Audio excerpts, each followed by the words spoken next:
వచ్చేసింది ఆది శ్రావణం షాపింగ్ అంతటికి అతిపెద్ద కేజీ సేల్ తో పాటు up to 61% of 1+1 offers, combo offers ఇంకా మరెన్నో. CMR shopping mall. Karnataka, Maharashtra, Andhra Pradesh తదితర అనేక రాష్ట్రాలకు సంబంధించిన ప్రాజెక్టులపై ఎన్నో న్యాయ వివాదాలు కొనసాగుతున్నాయి. అన్నిటికీ కేంద్రమే షరతులతో కూడిన అనుమతులు మంజూరు చేస్తున్నది.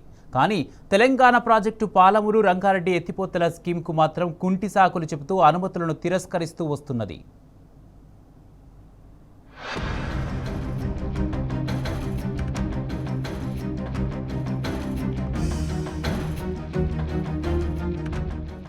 పాలమూరు రంగారెడ్డి ఎత్తిపోతల స్కీమ్ ట్రిబ్యునల్ విచారణలో ఉన్న నేపథ్యంలో అనుమతులు ఇవ్వలేం, డిపిఆర్ను పరిశీలించలేమంటూ తొలుత కేంద్రం తిప్పి పంపింది.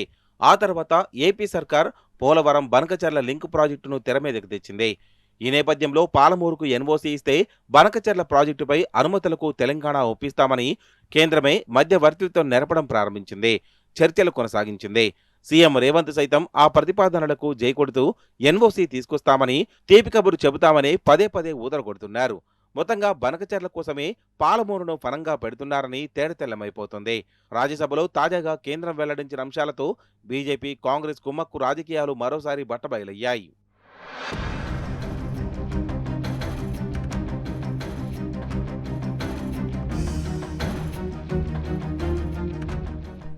ఉమ్మడి మహబూబ్నగర్ జిల్లాతో పాటు రంగారెడ్డి జిల్లాలో 12.3 లక్షల ఎకరాలకు తాగునీటిని అందించాలనే లక్ష్యంతో పాలమూరు రంగారెడ్డి ఎత్తిపోతల పథకానికి తెలంగాణ తొలి ముఖ్యమంత్రి కేసీఆర్ శ్రీకారం చుట్టారు.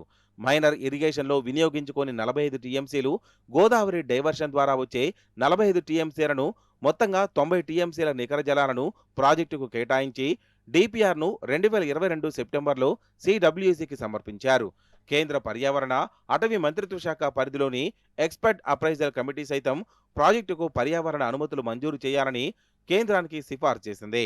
కాంగ్రెస్ అధికారంలోకి వచ్చిన తర్వాత 2024 డిసెంబర్లో అప్రైజల్ లిస్టు నుంచి పాలమూరు డిపిఆర్ను కేంద్రం తొలగించింది. ప్రాజెక్టు అంశంపై ట్రిబ్యునల్ ఎదుట విచారణ కొనసాగుతున్న నేపథ్యంలో అనుమతులు ఇవ్వలేమని పేర్కొంది. తాజాగా పార్లమెంటులో కూడా కేంద్ర జలశక్తి శాఖ ఇదే విషయాన్ని మరోసారి స్పష్టం చేసింది. వాస్తవం ఏంటంటే ట్రిబ్యునల్ అవార్డు అమల్లోకి రాకముందే న్యాయ వివాదంలో కొనసాగుతుండగానే కర్ణాటక, మహారాష్ట్ర చేపట్టిన అనేక ఇరిగేషన్ ప్రాజెక్టులకు గతంలో కేంద్రమే అనుమతులు మంజూరు చేసింది.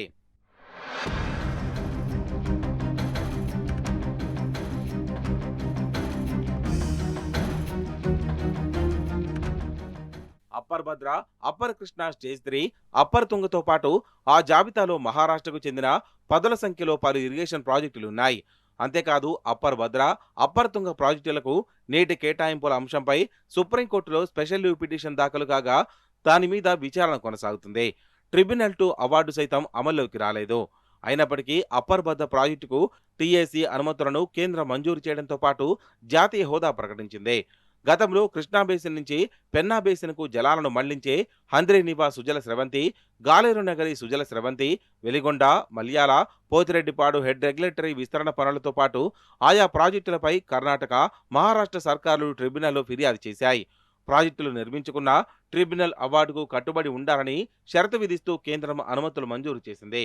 ఇలా షరతులతో కూడిన అనుమతులను మంజూరు చేయడం పరిపాటి.